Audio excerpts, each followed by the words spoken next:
দেখি শুভজিৎ আর সোমনাথ স্যার মিলে হচ্ছে কি করছে দেখি।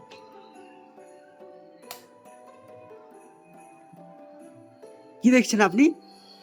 আমি তো লোকেশনটা দেখছি, পুরুলিয়া টাউন স্কুলের লোকেশনটা। চিনি না তো, কিভাবে কালকে সকালে যাব সেটাই বার করার চেষ্টা করছি। সোমনাথ স্যার ঘুমাচ্ছে। সোমনাথ স্যার হুম, ঘুমাচ্ছেন কেন? আরে ডিস্টার্ব করো না, ঘুমাতে দাও। সোমনাথ স্যার আরে কি হয়েছে? ঘুমাচ্ছেন কেন? আরে কি করব, সকালবেলা উঠতে হবে, কালকে পুরুলিয়া টাউন স্কুলে যাব। সারাদিন আর বহুত জার্নি হয়েছে, কালকে স্কুলে যেতে হবে। পুরুলিয়া টাউন স্কুলে আমি পুরুলিয়া টাউন স্কুলে কালকে আসছি, সবার সঙ্গে দেখা হবে। পুরুলিয়া টাউন স্কুল এবং আশেপাশে যতগুলো স্কুল আছে সবাইকে চাই কালকে পুরুলিয়া টাউন স্কুলের সামনে সকালবেলা 10:30-এ যারা যারা দেখা করতে আসবে সবার সঙ্গে দেখা হবে, সাক্ষাৎ হবে, ছবি তোলা, আনন্দ মজা যতটুকু করা যায়। খুব অল্প সময়ের জন্য থাকবো, কিন্তু আনন্দ মজা হবে।